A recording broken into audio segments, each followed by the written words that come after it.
Hola, ¿cómo están? Exploradores del tiempo y amantes de las historias que nos definen. Soy Beto, su guía en este fascinante viaje a través de las páginas de nuestra historia. Bienvenidos a Un Legado Cultural, el podcast donde desentrañaremos las raíces de lo que somos hoy. Y yo soy Alan, listo para aportar la lupa de la historia a este increíble relato. Prepárense para un viaje alucinante. Saludos a todos desde el presente, lista para conectar los puntos entre el pasado y la actualidad. Aquí con la mochila lista para cualquier descubrimiento que nos depare el pasado. ¿Dónde estoy? Bueno, me presentaré. Hola a todos, soy Juanito. Esta es mi primera vez viajando en el tiempo. Juanito, bienvenido al podcast, ya un momento crucial de nuestra historia. Hoy vamos a sumergirnos en la llegada de los españoles y cómo esto sembró las semillas del México que conocemos. Prepárense porque esta historia tiene giros inesperados y detalles fascinantes.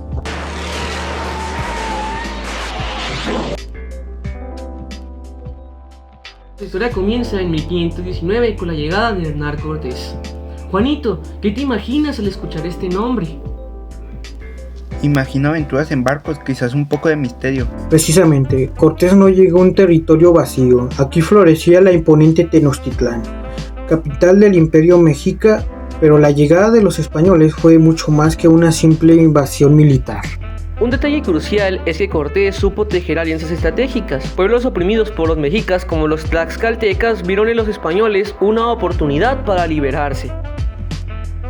Su apoyo fue fundamental en el asedio a Tenochtitlán. Dos mundos encontrándose con tecnología distinta. Los españoles tenían barcos, armas de fuego, perros de guerra y prácticamente armaduras de hierro que eran impensables para los mexicas. Wow, como en las películas, pero solo la tecnología marcó la diferencia. No fue solo eso, Juanito. Trágicamente los europeos trajeron consigo un arma invisible y devastadora. Enfermedades como la viruela, el sarampión y la gripe. La viruela en particular causó estragos. Se dice que incluso en algunas regiones murió la mitad de la población indígena, incluyendo en Tlaloani, Cuautlahuac. Finalmente, tras un asedio brutal, el 13 de agosto de 1521, Tenochtitlán cayó. Cuauhtémoc se rindió, marcando el fin del poderoso imperio mexica y el inicio de una nueva era. Pero la conquista no terminó ahí. Vino una etapa de sometimiento indígena. Entre 1519 y 1551, los misioneros jugaron un papel crucial. Estos frailes, principalmente franciscanos, dominicos, agustinos y jesuitas, se dedicaron a evangelizar a los indígenas. Aprendían sus lenguas para predicar y buscaban erradicar las antiguas creencias. ¡Qué labor titánica! Ir de pueblo en pueblo intentando cambiar una cosmovisión completa para adaptarla al conjunto de ideas, creencias y valores de los conquistadores. Y había dos enfoques. Algunos, como Bartolomé de las Casas, abogaban por una evangelización pacífica. Otros, lamentablemente, recurrieron al sometimiento militar. Qué fuerte, usar la fuerza para enseñar una religión.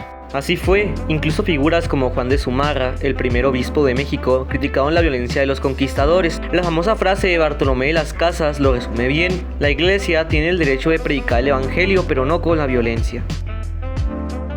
Con la caída de Tenochtitlán, el paisaje social y político se transformó radicalmente. Las ciudades indígenas fueron reconstruidas o demolidas, dando paso a la desestructuración de las jerarquías sociales indígenas. Los indígenas fueron reubicados en las llamadas repúblicas de indios, comunidades separadas donde vivían en condiciones precarias. Y paralelamente, los españoles vivían en la República de Españoles. Aunque compartían las mismas autoridades superiores del virreinato, la República Indígena estaba subordinada. Fue impulsada por el virrey Francisco de Toledo en Perú y se extendió a todas las regiones de la colonia española. Sin embargo, esto buscaba proteger a los pueblos indígenas, pero a la vez provocó la segregación de la población indígena. Además, se eliminaron a muchos líderes indígenas, siendo reemplazados por autoridades coloniales, aunque en repúblicas de indios se permitieron algunos funcionarios nativos bajo supervisión española. Entonces los españoles tomaron el control total de la política. Exacto. Se estableció una nueva jerarquización política con el rey a la cabeza desde España. El rey más importante en el proceso de la conquista fue Carlos V. Después estaba el Consejo de Indias, que era esencial para la administración de todos los aspectos de las colonias: económica, leyes, política, ejército y religión. Y aquí, en la Nueva España, el virrey, nombrado directamente por el rey, era la máxima autoridad. Antonio de Mendoza fue el primero, marcando un antes y un después, pues con él se crea oficialmente el virreinato. También estaba la Real Audiencia, que actuaba como un contrapeso al poder del virrey, y como tribunal de justicia. Y a nivel local teníamos ayuntamientos y cabildos para las ciudades y corregidores y alcaldes mayores administrando pueblos y recaudando tributos. Esta nueva estructura política se entrelazó con una marcada jerarquización de las etnias. En la cima estaban los españoles peninsulares nacidos en España, con todos los privilegios. Luego venían los criollos, descendientes de españoles nacidos en América, aunque blancos tenían menos oportunidades que los peninsulares, lo que generó mucho descontento. Y en la base, los indígenas, considerados súbditos, pero sometidos a la explotación. También existía un pequeño porcentaje de africanos. Qué injusto, solo por haber nacido en un lugar. Exacto, Juanito. Solamente por haber nacido en un lugar u otro. Así era la sociedad virreinal en sus inicios, Juanito. Sin embargo, este sistema de las dos repúblicas y esta jerarquización no duró para siempre.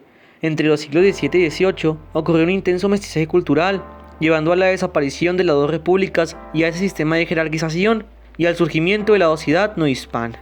El famoso sistema de castas surgió como una forma de clasificar a las personas según su origen étnico. El cuadro conocido como de castas del siglo XVIII es un testimonio visual de esta compleja sociedad. En la Nueva España llegaron las órdenes religiosas de los franciscanos, dominicos, agustinos y jesuitas, que fueron fundamentales en la evangelización. Para que te des una idea, en el siglo XVI llegaron cientos de misioneros de estas cuatro grandes órdenes. En el norte, en la Nueva Vizcaya, que abarcaba lo que hoy es Chihuahua, Durango, Coahuila y México, el proceso de conquista tuvo sus particularidades. En el caso de Chihuahua, los franciscanos y jesuitas fueron los principales actores de este proceso. Pero la resistencia indígena fue fuerte. Durante los siglos XVII y XVIII hubo muchos levantamientos, lo que llevó a la corona a construir presidios militares, como los del Paso del Norte en 1683, San Francisco de Conchos en 1685 y Llanos en 1686. Los franciscanos desde 1554 atendían a los conchos y a los grupos del desierto del este, mientras que los jesuitas a partir del siglo XVII se encargaban de los tarahumaras, tepehuanes y otros grupos del suroeste.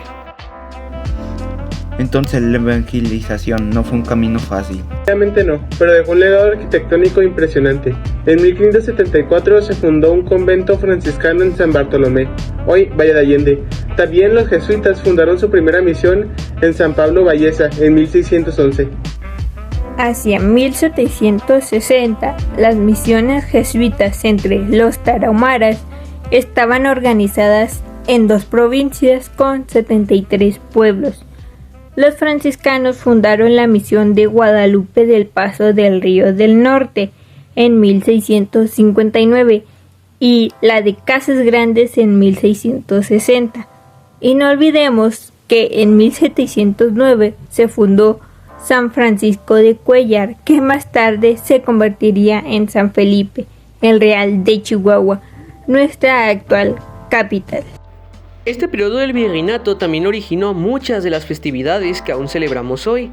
Inicialmente fueron herramientas de evangelización, pero se fusionaron con las tradiciones indígenas. El nacimiento del Redentor, nuestra actual Navidad, se adaptó reemplazando cultos prehispánicos, las posadas, las pastorelas. Muchas de esas costumbres tienen raíces virreinales. La Semana Santa, con sus procesiones y representaciones, también tienen una larga historia que se remonta a esta época. Y qué decir del Día de Muertos, una increíble fusión de las creencias prehispánicas sobre la muerte con las conmemoraciones católicas de todos los santos y fieles difuntos. La Candelaria, las fiestas patronales, las peregrinaciones. Tantas de nuestras celebraciones tienen su origen en el virreinato. Inclusive los carnavales, como el de los chinelos, tienen sus raíces en esta época, a menudo con un toque de crítica social. Es increíble cómo las tradiciones del pasado siguen vivas. Y hablando de legados tangibles, los monumentos religiosos del virreinato son una parte fundamental de nuestro patrimonio. La misión de Satebó en 1760, la misión de Cusarare en el siglo XVIII, la misión de Cerocahui en 1767, la misión de Sisiwichi en 1676, todas en Chihuahua. Son ejemplos de esta arquitectura con fines de evangelización. Y no olvidemos la imponente Catedral de Chihuahua, cuya construcción comenzó en 1725. Es un magnífico ejemplo del barroco novohispano. Sin olvidar la Basílica de Guadalupe en la Ciudad de México, un centro de peregrinación importantísimo cuya primera versión se inauguró en 1709. Estos monumentos no solo son centros religiosos, sino también testigos de la historia y del sincretismo cultural en México.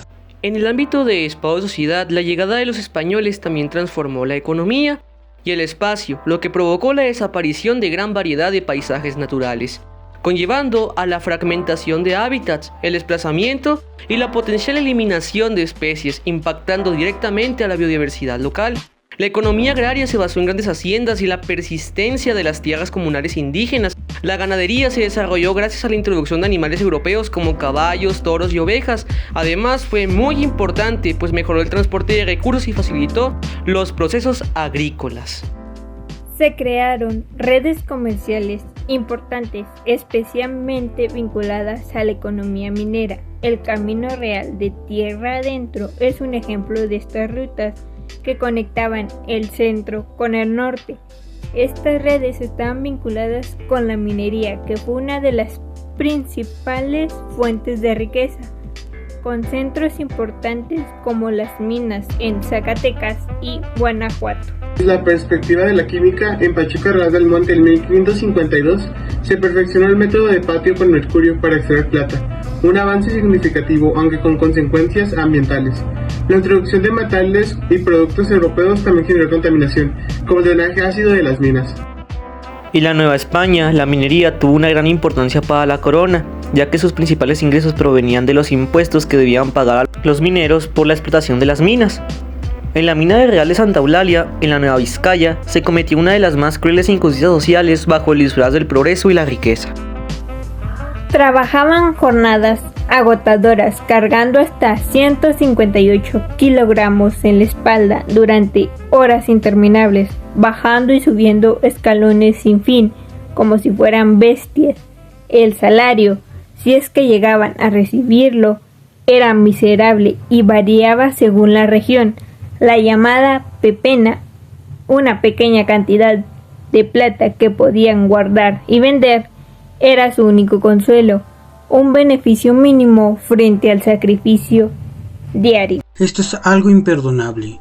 Mientras los ricos se llenaban de lujos y poder sin mover un solo dedo, los indígenas entregaban su vida, su salud y su dignidad en las profundidades de la tierra.